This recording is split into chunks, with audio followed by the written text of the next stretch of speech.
Biotechnology, technology पढ़ रहे हैं, अप्लाइड बायोलॉजी है और स्टैटिक बायोलॉजी पढ़ने की आदत है। और इसी वजह से कई बच्चे इस टॉपिक को परसीव करते हैं और आप कई बारी सीधा जंप करते हैं सॉल्यूशन के और आपको ये लगता है कि बायोटेक्नोलॉजी कोई एक मैजिक वॉन्ड है जिसको आपने हिलाया और बहुत तेजी से सारी चीजें हो गई। आप किसी भी चीज को जेनेटिकली मॉडिफाई करके कुछ भी बना सकते हैं, ऐसा नहीं है। इस चीज को थोड़ा सा ओपन माइंडेड सोचिए। सबसे पहले समझने की जरूरत यह होती है कि क्या बायोटेक्नोलॉजी या रिकॉम्बिनेंट डीएनए टेक्नोलॉजी के अलावा कोई और आसान तरीका भी था इस प्रॉब्लम को सॉल्व करने का जिसे आप रिकॉम्बिनेंट डीएनए से सॉल्व करने की कोशिश कर रहे हैं। क्या क्या तरीके थे, क्या वो प्रैक्टिकल थे, उनमें क्या प्रॉब्लम आ रही थी, जरूरत क्या पड़ी रिकॉम्बिनेंट डीएनए टेक्नोलॉजी को इस्तेमाल करने की। ये चीज अब बीटी कॉटन के संदर्भ में समझने की कोशिश करेंगे कि रिकॉम्बिनेंट डीएनए टेक्नोलॉजी से पहले क्या आपने पहले पूरी तरह से एग्जॉस्टिव रिसर्च करके उस सारे तरीकों को देख लिया जो कि किए जा सकते हैं और बिना रिकॉम्बिनेंट डीएनए टेक्नोलॉजी के काम नहीं चलेगा, तब आपने रुख किया रिकॉम्बिनेंट डीएनए टेक्नोलॉजी की तरफ।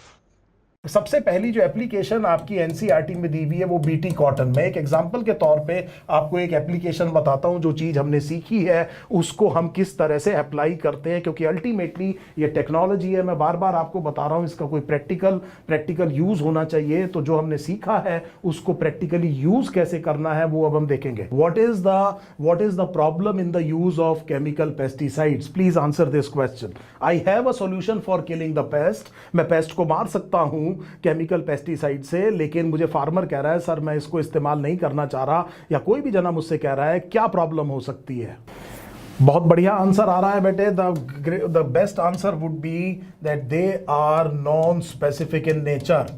इसका मतलब ये हुआ, नॉन स्पेसिफिक का मतलब ये है कि ये केवल हार्मफुल इंसेक्ट्स, मान लीजिए इंसेक्ट्स है पेस्ट, तो केवल हार्मफुल इंसेक्ट्स को ही किल नहीं करेगा, ये कुछ यूजफुल इंसेक्ट्स को भी किल कर देगा। आपने अभी एक चैप्टर में पढ़ा होगा, स्ट्रेटजीज वाले चैप्टर में, कि ऑर्गेनिक फार्मर का एक व्यू होता है या माइक्रोब्स में कि वो चाहता है कि जो पेस्ट को टोटली इरेडिकेट ना किया जाए, उसको कम करके मैनेजेबल लेवल पे रखा जाए। और पूरे के पूरे इंसेक्ट्स को किल करना कभी भी मकसद नहीं होता, क्योंकि कुछ इंसेक्ट्स बहुत यूजफुल होते हैं और वो पॉलिनेटर की तरह से काम कर सकते हैं। ये कंसेप्ट हमने किसी और चैप्टर में पढ़ा। लेकिन अगर आप कोई नॉन स्पेसिफिक चीज को इस्तेमाल करेंगे तो वो फिर हार्मफुल के साथ साथ यूजफुल इंसेक्ट्स को भी किल करेगा और उससे और ज्यादा नुकसान होने की संभावना है। दूसरी चीज, डीडीटी जैसी चीज जो कि ना तो बायोडिग्रेडेबल है, बायोडिग्रेडेबल नहीं है, दूसरा लिपोफिलिक है, फैट में एक्यूमुलेट होता है। सो इसका मतलब ये हुआ कि ये हमारे जैसे ऑर्गेनिज्म, ह्यूमन बींग्स जो स्प्रे कर रहा है, जरूरी नहीं है उसने मास्क लगाया हो, जरूरी नहीं है उसने प्रोटेक्टिव गियर पहन रखा हो, जब वो स्प्रे कर रहा है और अगर वो एक्सपोज हो गया, उसकी बॉडी में डीडीटी एंटर कर गया फॉर एग्जांपल, तो वो फैट में जाकर के स्टोर हो सकता है, बायोडिग्रेडेबल है नहीं, और अगर over a period of time इसकी कंसंट्रेशन काफी टॉक्सिक हो सकती है। सो ये वो वजह है जिसकी वजह से हम इस केमिकल पेस्टिसाइड को यूज नहीं करना चाह रहे हैं। सो मुझे इसका सॉल्यूशन बताइए। मेरे सामने प्रॉब्लम आ गई, अब मुझे कोई सॉल्यूशन बताइए। क्या करें बताइए। What would be the solution? क्या सॉल्यूशन ढूंढेंगे आप? तो मैं ये चाहूंगा कि मुझे कोई इस तरह का पेस्टिसाइड मिल जाए जो स्पेसिफिक हो।